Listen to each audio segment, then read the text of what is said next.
Okay everyone, welcome back to another video on the channel. We're back on GT Sport and we're back with the FIA Nations round number 9 at the Redbull Ring in Group 3. So this was a very good qualifying for myself, starting from P4 in a 3K lobby. A very high strength of field. You can see Favaris behind us, a lot of Mattis Cullen, Joan was behind us, Giorgio 57 was right, I think he was quite far down on the grid. TGT didn't get the best qualifying in. This was all about qualifying this race. I had witnessed some of the drivers that were starting at the back, including TGT, hit laps that were equal to put themselves in terms of in the top 5, you know, comfortably when we were doing practice lobby. So it shows you just how important this qualifying was. I managed to hook up both qualifying in the 2 races I did. As we go a little bit wide, we go on the inside there. We had a penalty at this stage, a very strange penalty through turn 1. And as you can see there, P3 has exploited the penalty glitch. Now, we all know about this. If you put a tiny amount of braking input in, it doesn't slow the car down and you basically carry on at the same speed you were going instead of braking. Like you could see I did it. My car braked really aggressively. As we see the 2 cars there, side by side, I nearly got took out there and just about got away with that and get myself back up into P4. So a little bit of karma there for the driver that exploited the track, the penalty zone glitch there. So I'm back into P4, but unfortunate with that penalty because we would have been right on the tail of Calster now. We've been probably close to within a second of him. However, we're now in Favaris' slipstream. And yeah, with regards to the exploit in the penalty zone, it was something that we spotted a long time ago. We worked out how it was done. Polyphony have known about this for a long time and they still have not fixed it, so it's a little bit disappointing to see that people are still exploiting that. And I actually checked the replay and there was multiple occurrences with different drivers. There was I think 2 or 3 drivers that seemed to be exploiting the penalty zone exploit every time they got a penalty, so it is a little bit of a shame, but that's I mean, in the end of the day, it's up to them. Polyphony haven't fixed it, they need to get it sorted. But getting back on with this race, you can see obviously started P4, had an issue there when we got a penalty on turn 1, which was such a strange penalty because through the rest of the race we took it, if not like, I would say there was no difference really, and we didn't get any other penalties. It was really strange as well that the car in front ran further wide on the entry into the corner and the exact same line going into the corner, and he got a less penalty. I think his was 4 tenths, mine was 7 tenths. However, he used the exploit, so his car basically didn't slow down. But you can see starting now in P4, hanging on there to Favaris there at this stage, driving quite well, and actually starting to close back up into Calster because I'm in the slipstream with Favaris. And we've got a little bit of a gap behind us to Manuel Rodri and Jonas, about 1.5 seconds to 2 seconds there maybe, as we're going through these sectors with quite good sector times. You can see there on quite a good lap at this stage, obviously helped by the fact that we're in Favaris' slipstream and he's dragging us along a bit through the straights, although we are taking some of these corners very well. This particular last few corners I was doing quite well when I was in the rhythm. You can see this last corner now I seem to be able to gain on a lot of drivers through. I was really being aggressive on the curb and getting on the power and using the full width of the track. And you see there as we go over the line on a 1:28.2, which was the fastest lap of the race at that point, I think, and it was actually the fastest lap of the race for quite a few laps. However, you can see now going through this corner, we're going to try and bite into that curb. You can see what my aim was there was go down to 2nd gear and hit the right hand tyre just on the right hand side of that yellow curb, which kind of made the car go over it smoothly. Sometimes though, when we were in the dirty air of the car in front, like a little bit then, the rear goes a little bit loose. As you can see, very close to breaking that slipstream. We've got to try and make sure we get a nice clean exit off this corner now. And we actually get an okay exit there, but Favaris really came out of that corner with a lot of speed. He really hooked that exit up there and actually managed to keep the gap fairly equal. And you can see he's actually closing in on Calster, and we're actually closing in on Calster also. And we just got to try and keep this rhythm going.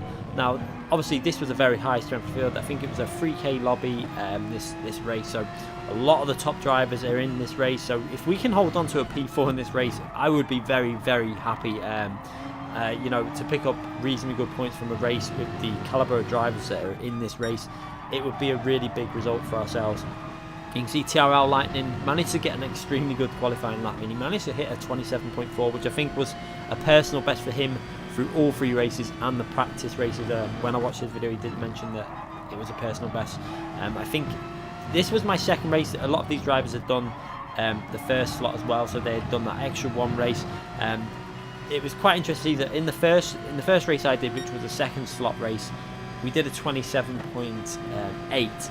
in this one at 27.7, pretty low 27.7, which would have been, if it was in the earliest, I think it still would have been around P2 or P3. It wouldn't have been P1. I think there was a 27.6 in the race that I did first. However, we had a disaster at the start in the first race. We actually hit Calster in turn 1 and picked up a massive penalty, and it just went downhill from there. But this race is going okay. We got a little bit of luck in terms of the two cars that came into contact on that first lap, but we're managing to stay in Favaris' slipstream at this stage. You know, we're on lap 4 and we're holding good pace at the moment. You can see we're doing quite well. We're catching back up to Calster.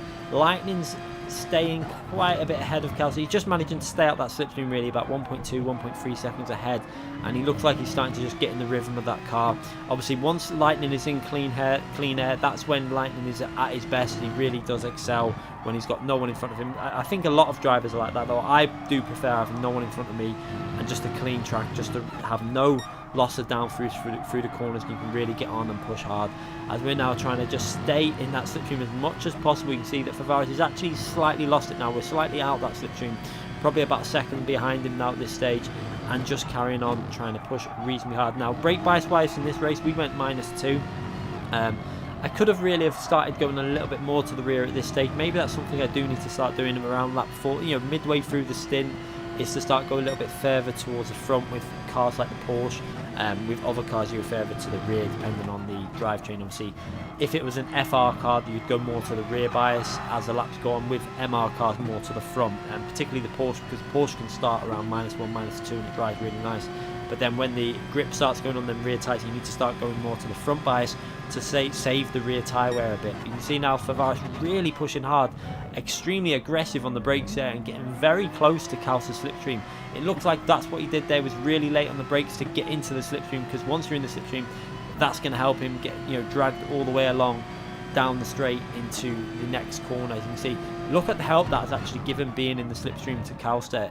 You know, you gain about 2 tenths in the Porsche, because the Porsche is not the fastest car, so once it gets in the slipstream, it really does help it out. And we've got now Manuel Rodri approaching behind in the Nissan GTR, so this is going to be difficult, because the Nissan GTR, particularly for this track, was really strong, because the Nissan GTR is extremely fast through early gear, so through 2nd, 3rd, 4th and 5th gear. It is one of the, I think it's probably the fastest Group 3 car in terms of outright acceleration. It does die down a bit in 6th gear. However, this track, there was no need to go into 6th gear. I think you only really hit about 150 miles per hour on this track, so there's no area of the track where you're going to really be hitting that 6th gear. So for this track, the Nissan GTR actually had really good acceleration. It does obviously going to be a little bit tricky through some of the corners and not as fast as a Porsche. However, with the acceleration that it's getting out of some of the slower corners, it was quite a strong car. I think in the Japanese lobbies as well, the Asia lobbies, I think that it actually won their splits with the highest score, the Nissan GTR, and Lightning chose to go. That might not be the best car overall, but I think it was definitely a strong car for this track. As you can see now, Calster's really having to push aggressively now. He's getting caught up by Favaris. Favaris is putting him under a lot of pressure.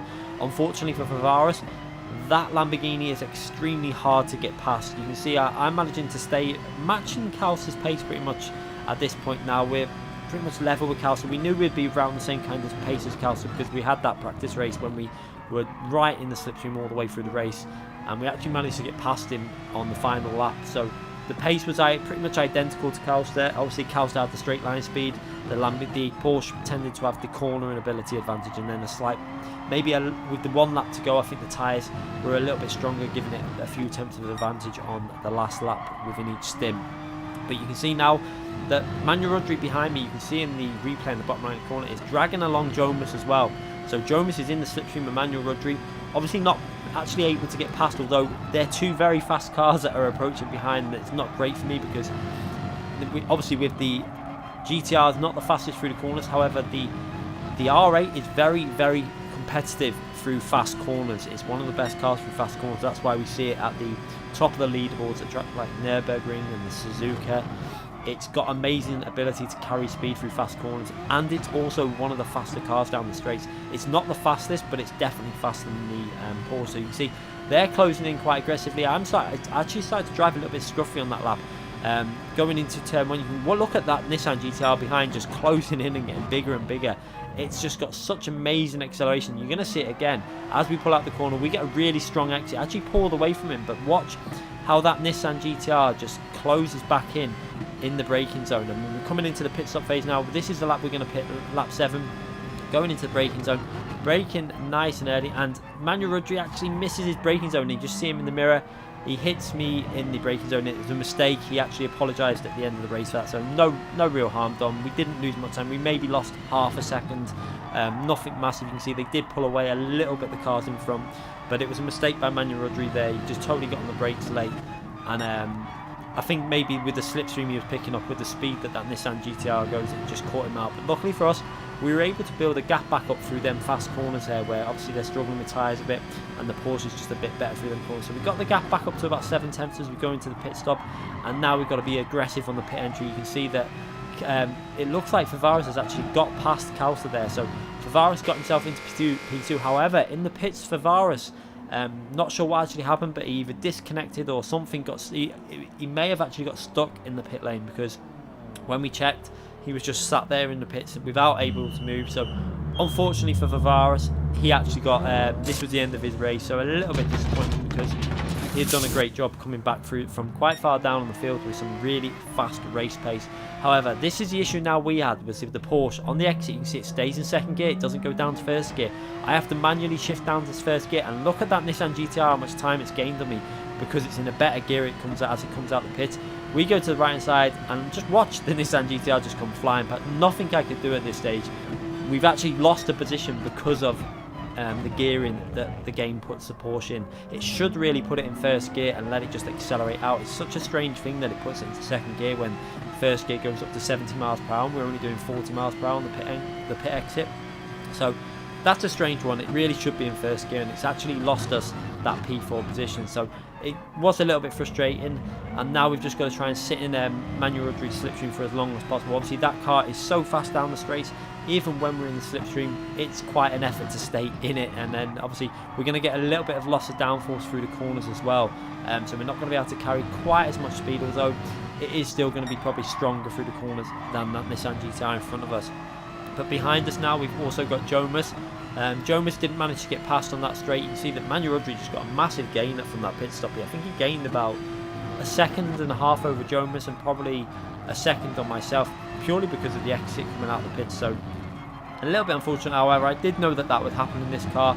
It was something that I was aware of, but I chose to go with the Porsche because the Porsche suits me, and this makes me really do, you know, this is showing why I went Porsche manufacturer, because when I drive the Porsche, I'm more consistent. I feel like the car suits me. I'm able to push it aggressively, and I'm able to get good results out of it. So it is tempting to go back to Porsche in the future. It might happen, as you can see there, going down the straight into the tight right hand corner, trying to get into the slipstream with that GTR. You can see there, trying to get on the power nice and early, going really aggressive. Actually got really close to Manuel Rudry there coming out of the corner, but you can see, such is the power of that Nissan, there's not really much I can do.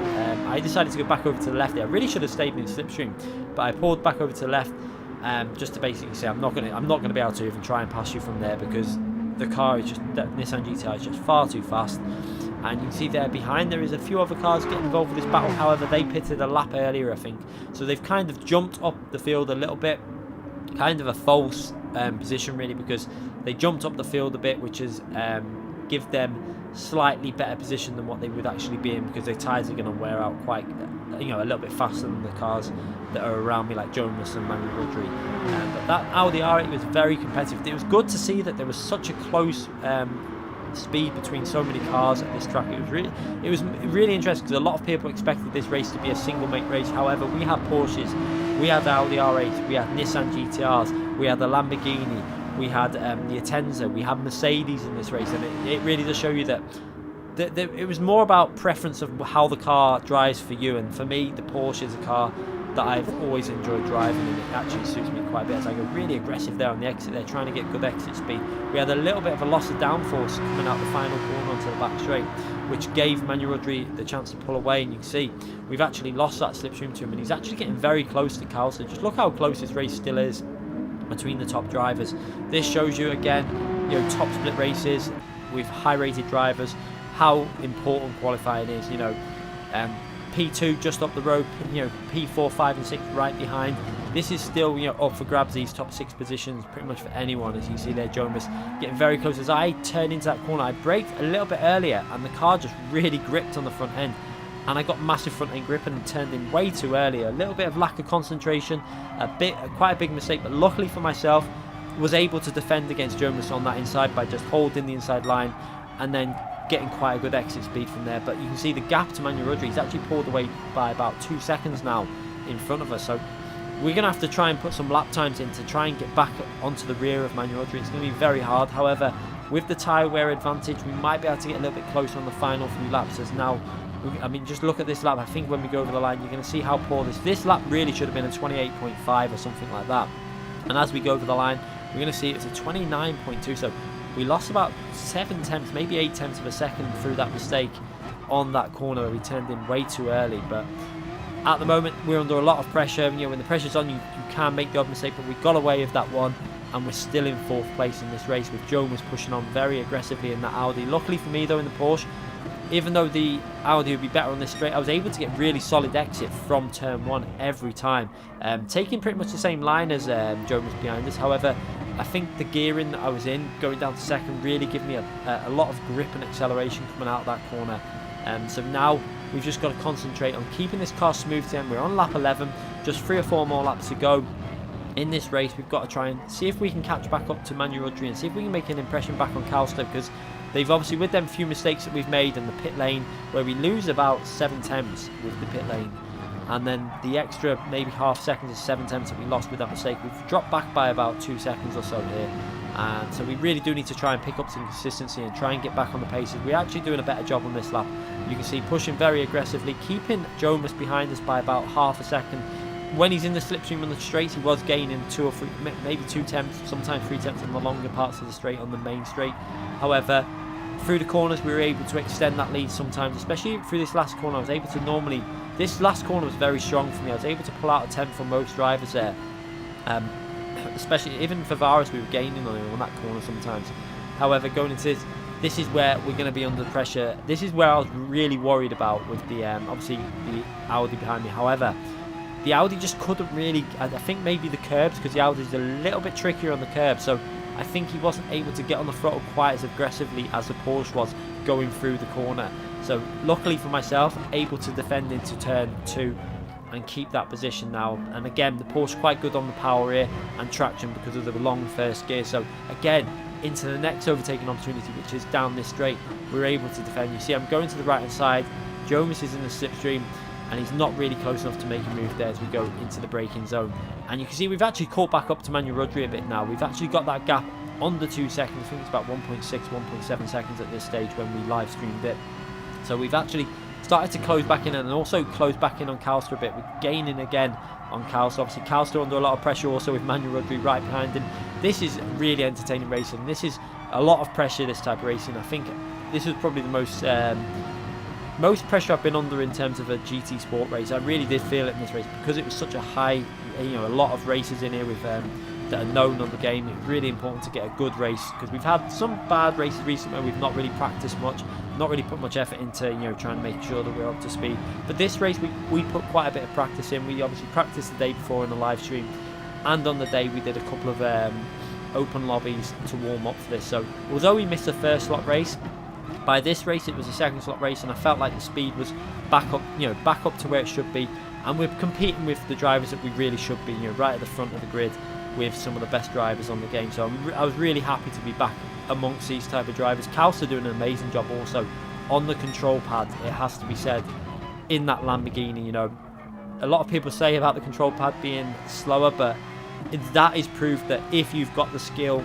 and the ability, then the control pad can easily be fast enough on this game. And in certain circumstances and certain tracks and car combinations, it can actually be slightly faster over one lap. However, it will always use a little bit more tyre wear. As you can see, coming out of that corner, Jonas getting very close to the rear again, pushing very aggressively behind us, while I'm trying to push very aggressively as well. I feel like Through the corners, we were a bit faster through the fast corners than Jonas, but then he was able to get that slipstream and use that Audi to the maximum. That Audi really, again, quite a powerful car on acceleration. Not so good on top speed, but again, this track, that's why this track is going to suit it, because it's got good third, fourth gear acceleration, which is what you need at this track, second, third and fourth gear acceleration. But we are gaining now on Manuel Rodri. You can see that gap closing in on the replay camera now. We're starting to get closer, maybe 1.5 seconds behind them, pushing aggressively. You can see how aggressively I was pushing there, nearly over the edge. And that was a really scary moment there through there, because that could have ended up in the wall on the right hand side, but luckily we managed to save that and keep the car on the track as we go through turn 1 now. Starting lap 4, so just 2 laps to go now, pushing really aggressively, and you can see behind Jomas in that Audi getting the slipstream and driving really aggressively. And look in the mirror now how late Jomas brakes into this corner now. I noticed in the live stream he brakes extremely late and manages to stop the car really well, and look how much he's in the slipstream is. But luckily for myself, I get a really strong exit from that corner. I'm going to go over to the right hand side to make sure that I'm defensive though. He gives me a flash though. If you look in the mirror, he starts flashing his lights to say he's not going to go for the move, so I go back over to the left hand side. However, Jonas brakes a little bit late, gives us a little nudge in the braking zone. Nothing really lost there. It was just I think it was again slipstream catching people out, and different braking points. So I like to brake a little bit early in some drivers to try and get it tight in on the apex, but no harm done again. Just a little bit of a mistake from Jonas in terms of the braking spot with the slipstream probably, but we're definitely closing in on Manuel Rodri and Calster again here now as we're approaching the end of this race. So again, look how close this is between 4 drivers battling for them, P2, 3, 4 and 5. This again shows you GT Sport. Obviously we've had issues in the race. The penalty at the start was probably the worst thing. We lost about a second and a half, maybe more, in that penalty, and it did put me a little bit further down than I would have liked. It was a shame that happened, but we did manage to get back into P4, obviously behind Favaris after that incident. As we're going to go into turn 1, we got a bit of a scruffy exit again. Jonas is going to have a little look on the inside, however he's not going to be able to go for that move. I get the car into the apex and get on the power and come out that corner. I think Jonas really, if I would have been Jonas, I would have backed off there and got right in behind my slipstream and gone for a move into turn 2. However, he was having a look on that inside. He was trying to get the move done, and unfortunately for him, he's not able to make that move now into turn 2. Again, is he going to be able to get that good exit from the corner? We got on the power nice and early. It's getting very close between myself, Manuel Rodri and Jonas on this final lap. You can see now that Nissan GTR is starting to suffer with the tyre wear. It's starting to kick in. The Nissan is going to take them front tyres off a little bit more than the cars like the Porsche and the Audi. So through these fast corners, we're going to be able to attack and really see if we can get close to Manuel Rodri in that Nissan GTR. And also Calster, not far up there as well, seems to starting to be a little bit suffering with tyre wear maybe as we go through these left-hand corners and pushing very aggressively. You can see really I was trying to get into the slipstream of Manuel Rodri just to give myself a little bit more defence on these final corners, although we managed to do them really well and come out the corner 3-4 attempts ahead of Jonas behind us. But we're going into these final few corners. This is where no mistakes can be made. Manuel Rodri takes it very easy there. He looks like he's suffering with his front tyre wear. Again on the final corner, taking it very cautious. You can see he doesn't want to make a mistake, and look how close this has ended. And this shows you again how close this race was. A great battle between top drivers on the game. A thoroughly enjoyable race for myself. I enjoyed that one. A few mistakes by myself which lost me a bit of time. Obviously turn 1 picking up that penalty was a shame. I think we could have put Calster under pressure in this race at the end of the race if we didn't pick up that penalty. Because we would have been right close to his slipstream. However, we come away with 2.5k points, so not bad at all. Reasonably happy with that. The only race that I've really put practice in and we pick up good points. So we've only done 4 races. The other races we didn't really put much practice in, so quite happy and we didn't even do a lot of the other races either. So we've only done 4 races so far in the season. So fairly happy to pick up them type of points in that type of lobby when we had put the practice in. It's good to see that with practice we have got the speed there at the Redbull Ring in Group 3. Anyway, I hope you enjoyed that video. A thoroughly entertaining race. Congratulations to TRL Lightning and Calster with some amazing race pace, and TRL Manuel Rodri there in the race, and also great race with Jonas behind us. Good clean racing between us all. Fun to be in. And let's hope we get more of that in the future. Thanks again for watching this video. I hope you enjoyed it. Make sure you give the video a thumbs up if you enjoyed it. Click that notification button so you don't miss any future videos, and we will be streaming again very soon. Thanks again for watching, everyone.